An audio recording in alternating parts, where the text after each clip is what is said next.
안녕하세요, 유세입니다. 행복이 뭐라고 생각하세요? 행복에 대해서 관심 우리는 참 많죠. 행복해지고 싶다. 뭐 행복을 찾고 싶다. 이런 얘기도 많이 하잖아요.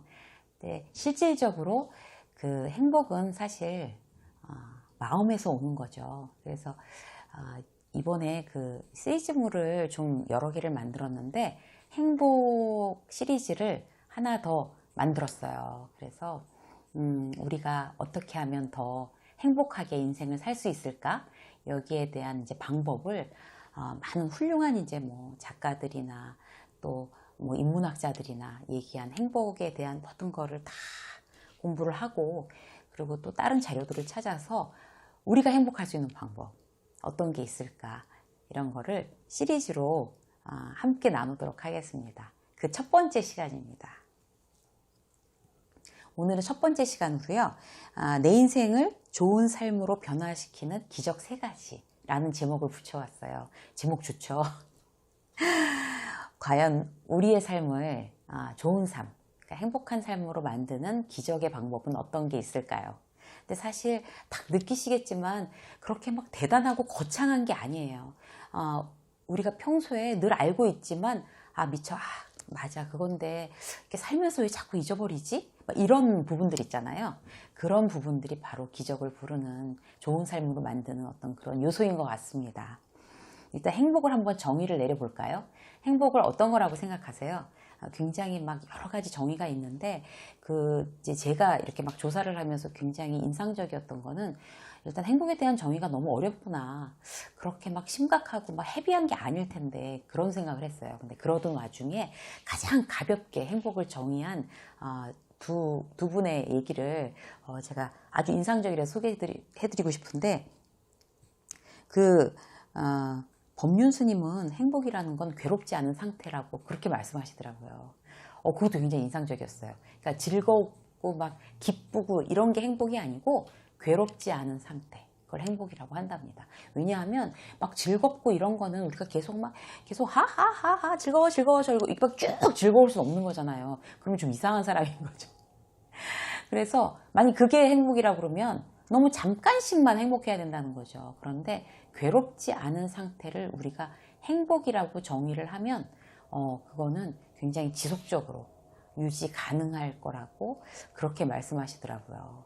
그리고 이제 그분은 이제 굉장히 이제 유명하고 그러신 스님의 말씀이라서 그렇구나 이렇게 했는데, 또 하나 굉장히 인상적인 행복의 정의는 정말 최고봉이라고, 제가 보기에는 최고봉이라고 할 수 있는 거는 누가 한 얘기였냐면, 왜 연예인 홍진경 씨 아시죠? 전 정말 깜짝 놀랐어요. 그분이 그런 프로그램에 나와서 행복의 정의를 뭐라고 얘기했냐면, 일을 다 마치고 밤에 집에 들어와서 이렇게 딱 누웠을 때 마음에 걸리는 게 하나도 없는 상태, 그걸 행복이라고 정의했습니다. 정말 공감 가지 않으세요? 저는 정말 이거 듣고 이거구나 행복이, 그런 생각했어요. 누워서 자려고 했는데 마음에 걸리는 게 하나도 없대요. 너무 행복하죠. 정말 그야말로.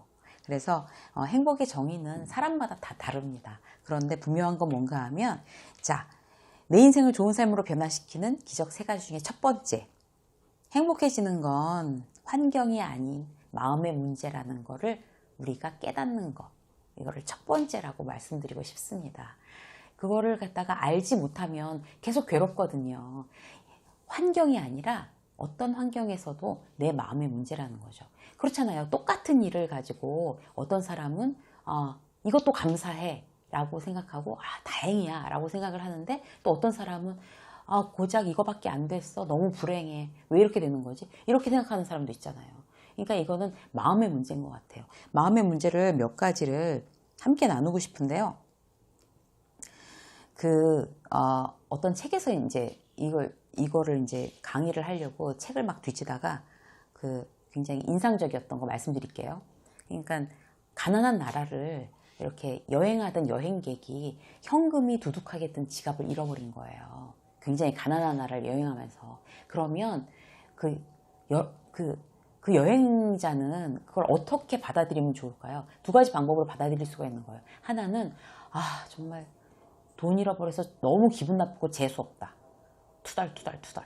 자기가 여행해야 될 비용인데 얼마나 속상하겠어요. 그래갖고 막 너무 화가 나는 그럴 수도 있고, 또 한편으로는 그 책에서 저자는 뭐라고 했냐면, 가난한 나라의 가난한 사람한테 기부한 거다. 기분 좋게. 그렇게 똑같은 상황을 놓고 그렇게 생각을 할 수 있다는 거예요. 그렇게 되면 뭐 굉장히 막 손해봤어, 기분 나빠, 엉망이야, 재수없어, 이런 생각이 안 들 거잖아요. 자기가 정말 진짜 하루 종일 일해서 빵 한 쪽 벌 수 있는 그런 가난한 나라에 그 많은 현금을 그들을 기쁘라고 기부한 거라고 생각을 한다는 거죠. 그렇다면 본인 마음이 뿌듯하겠죠. 똑같이 돈을 잃어버린 상황에서도 그렇게 나뉠 수가 있는 거예요. 그러니까 마음에 따라서 행복이라는 게 마음에 달려 있다라는 말이 정말 와 닿으시죠.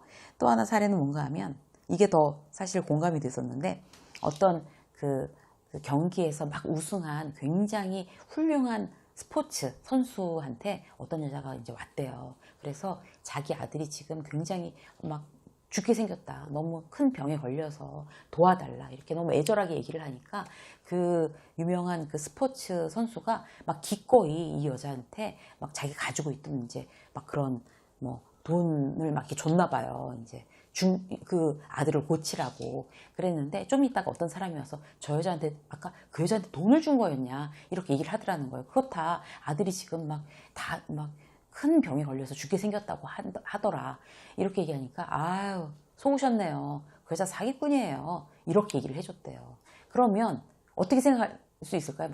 만약에 저 같은 경우라도 사기당했구나, 그래서 너무 기분이 안 좋고, 이럴 수가, 내가 이런 식으로 와서 정말 남의 나라에 와서 이런 식으로 당하다니, 이렇게 하면서 막 분하고 억울할 것 같아요. 그런데 그 스포츠 선수가 뭐라고 그랬냐면, 막 반색을 하면서 진짜예요? 그러면 그 여자분의 아들이 지금 죽을 병이 걸린 게 아니에요? 듣던 중 정말 좋은 소식이네요, 라고 얘기를 했다는 거예요. 그 정말 대단하죠. 대단한 스포츠 선수죠. 막 유명한 선수들은 어디가 달라도 다른가 봐요. 그래서 그런 똑같은 상황에서도 그렇게 생각할 수 있는 거죠. 잘 됐다, 정말 잘 됐네요, 굿뉴스.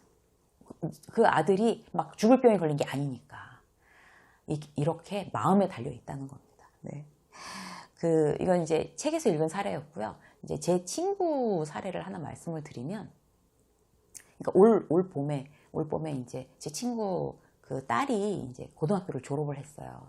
근데 졸업을 했는데 그 딸이 굉장히 많이 병치레를 하고 아프고, 그래서 이제 제 친구의 늘 근심의 주 원인이 되었던 그런 딸이었어요. 그런데 이제 고등학교 올 봄에 졸업을 한 거예요. 2월 달에. 그러니까 막 난리가 났어요. 막 축제로구나 이거예요. 축제로구나. 졸업을 했다, 너무 감사합니다, 세상에 어떻게 졸업을 하다니, 이렇게 기쁠 수가. 막 그 부부는 난리가 났어요. 제 친구가 워낙 이제 긍정적인 원래 그런 친구도 아니었는데, 이제 그 아이가 얘를 갖다가 완전히 건강하기만 하면 돼, 다른 거 다 필요 없어, 건강하면 너무 감사한 거야, 이런 마인드로 바꿔놓은 거예요. 그래서 이제 내 친구들 다 불러서 한턱 낸다, 우리 딸 졸업했다, 막 이래가지고 다 모였어요. 그래갖고 막 굉장히 비싼 집에서 막 밥을 샀어요. 근데 신랑도 나왔더라고요. 막 신랑도 막 싱글벙글하고 막 저희가 한턱 내는 겁니다, 이러고 막 신났어요. 그래서 막 졸업사진 보여주고 막 너무 기쁘고 너무 감사하고, 정말 한턱 아니라 2턱, 3턱도 낼 수 있습니다, 이런 거예요. 남들이 봤으면 정말 무슨 명문대 수석으로 애 집어넣은 줄 알았을 거예요. 그걸 보고서 굉장히 많이 반성했어요. 그래, 정말 이렇게 겸손하고 기쁘고 감사하면서 살아야 되는구나. 그 중에 저희 친구들 중에 한 명, 또 어떤 친구가 있었냐면, 우리 친구들 중에서 애가 제일 공부를 잘한다고, 이제 옛날부터 초등학교 때부터 걔는 쭉 1등만 했어요. 정말 중학교, 고등학교 다 1등만 했어요. 1등 하는 게 너무 당연한 친구. 그래서 당연히 서울대를 갈 줄 알았는데, 어떻게 잘못해가지고 이제 어떻게 왜 그랬는지 모르는데 하여튼 이대를 가게 된 거예요. 그러니까 완전 그 집은 막 초상이 났어요, 완전히. 부끄러워서 얼굴을 들고 다닐 수가 없대요. 너무 기가 막히는데, 어쨌든 그 친구는 마음이 지옥인 거예요. 그렇게 다르더라고요, 그렇게. 그래서 정말 이제 강의안을 준비를 하면서 행복해지는 건 정말 환경이 아닌 마음의 문제다라는 사실을 정말 깨닫는 게 첫 번째 조건이다. 예, 이 사례를 꼭 말씀드려야지라고 생각을 했었어요, 미리. 그래서 이게 첫 번째 사례고요. 첫 번째 이제 조건이고요.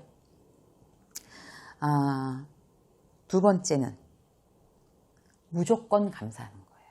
무조건 감사. 저희 유세미 직장 수업 그 카페에서 그 행사를 지난번 했었는데 메모일기라는 걸 했어요. 그 메모일기는 막 오늘 좋았던 일, 뭐 감사했던 일, 힘들었던 일 이런 거를 이제 메모식으로 써가지고 게시판에 올리는 거예요. 그런데 거기에 이제 보면 그 감사의 조건들이 보고 있으면 정말 저를 점점 더 이렇게 조금 더 겸손해져야 되겠다. 진짜 이런 것까지 감사해야 되는데 내가 너무 감사를 나는 좀 덜 하고 있나? 이런 게 막 반성이 되는 그런 문구들이 되게 많았어요. 그러니까 어떤 건가 하면 오늘 아침도 출근하게 돼서 너무 감사합니다. 정말 그렇잖아요. 일터를 나갈 수가 있으니까. 너무 감사합니다. 그리고 또 뭐 있었나 하면, 저녁 때 퇴근하고 와서 막 밥을 차려서 이렇게 아이들과 같이 먹을 수 있어서 너무 감사합니다. 이런 거. 그런 거 사실 막 워킹맘들 엄청 짜증날 수 있어요. 힘들어. 막 저녁에 막 설거지하고 밥해 먹이고 저녁에 이러면 벌써 10시야. 막 이런 거 막 힘들 수가 있는데 거기에 막 너무 고맙습니다. 이렇게 막 그 메모일기에 쓴 분 보고서 맞아. 정말 감사해야 돼. 그런 생각이 저절로 들더라고요. 그래서 모든 인생에서 감사가 넘치고 넘쳐야지 좋은 인생인 게 맞는 것 같아요. 그리고 이 감사라는 거는 하면 할수록 더 감사거리가 늘어나는 그런 미스테리한 그런 존재래요. 그래서 여러분들이 감사할 일이 많이 생기기를 우리가 원하잖아요. 좋은 일이 많이 생긴다는 거니까. 그러면 정말 아주 작은 일까지 감사하고 또 감사하고 그걸로 막 감탄하고 막 이러는 일이 아주 중요합니다. 저는 기적일기를 써요. 매일 기적일기. 제가 이제 이름 붙인 건데 정말 모든 게 다 기적 같다고 느껴지는 적 여러분들 있지 않으세요? 조금 어려운 일을 당했다가 이제 그 일이 해결되면 정말 너무 기적 같다. 이런 생각이 들어서 제가 그 기적일기를 시작했는데 제 폴더에 미러클이라고 딱 있어요. 거기다가 이제 기적일기를 쓰는 거예요. 그러니까 어떤 것까지 기적인가 하면 아침에 이제 제가 제일 늦게 나오는데 집에서 아침에 일찍 다 나가요. 남편이 제일 먼저 나가고 그다음에 아들 나가고 이제 딸 나가고 이렇게 막 바삐 막 집에 난리 막 폭탄 맞은 것처럼 해놓고 이제 막 뛰어나가는 거죠. 급하니까. 그러면 제가 세 명 다 잘 갔다 와 이렇게 다 내보내고 나서 어느 하루 그런 게 막 너무 기적같이 느껴질 때가 있어요. 가족들이 저렇게 다 건강하게 저렇게 다 명랑하게 저렇게 씩씩하게 다 일터로 학교로 다 갔다. 기적이다 진짜. 이런 느낌. 어느 날 그런 느낌 들어서 그걸 딱 기적일기다 썼어요. 그리고 밤에 또 어떤 생각이 드냐면 잘 때 제가 이렇게 제가 제일 늦게 자는 편인데 이렇게 방방마다 이제 체크하고 뭐 문 잘 걸렸나 보고 불 끄고 이러잖아요. 그러면 막 그렇게 다들 이제 다 하루 종일 밖에 있다가 다 평안하게 들어와서 막 다 또 서로 보고 막 하루 얘기하고 어쨌든 막 피곤하게 다들 이제 다 평안하게 자잖아요. 그런 걸 보면 그런 평화로움이 너무 기적같이 느껴질 때가 있더라고요. 그래서 이런 경험들 다들 하시죠. 그래서 우리 그 인생에서 기적과 감사는 정말 차고 넘치는 것 같아요. 그래서 정말 감사할 일이 없으면 그냥 무조건 감사합니다라고 외치래요. 어떤 이제 책에 이제 읽으니까 그런 게 나오더라고요. 아무리 생각을 해도 감사할 일이 하나도 없어 라고 할 때는 일단 무조건 감사합니다 외치고 그 다음에 생각하는 거예요. 살아있어서 감사합니다. 뭐 내가 막 걸어다니고 어쨌든 그럴 수 있어서 고맙습니다. 숨 쉴 수 있어서 고맙습니다. 이런 것까지 다 감사라는 거죠. 그래야지 감사 보따리가 더욱더 커진다고 합니다. 두 번째였어요. 자, 세 번째. 사실 제일 중요한 건데요. 나를 돌보기. 나를 돌보는 거에 집중해야지 내 인생을 좋은 삶으로 만들 수 있는 그런 아주 기적의 방법입니다. 일단 나를 돌본다는 거 첫 번째 건강 돌봐야 되고요. 건강해야지 행복해요.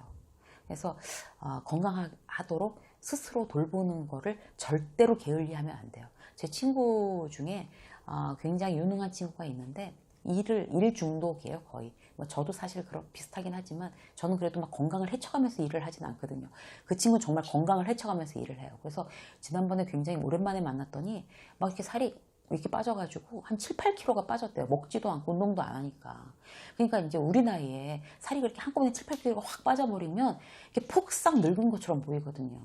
그리고 되게 초라해져요. 그래서 너무 다이어트 심하게 하지 마세요. 제 연령 또래에 계시는 분들은 굉장히 힘들어지거든요. 그래서 그 친구 보고 아 건강해야지 그게 본인을 돌보고 건강해야지 그게 좋은 삶인데 이 머리 좋은 거하고 지혜롭게 삶을 살아가는 거하고 별로 상관이 없는 것 같더라고요.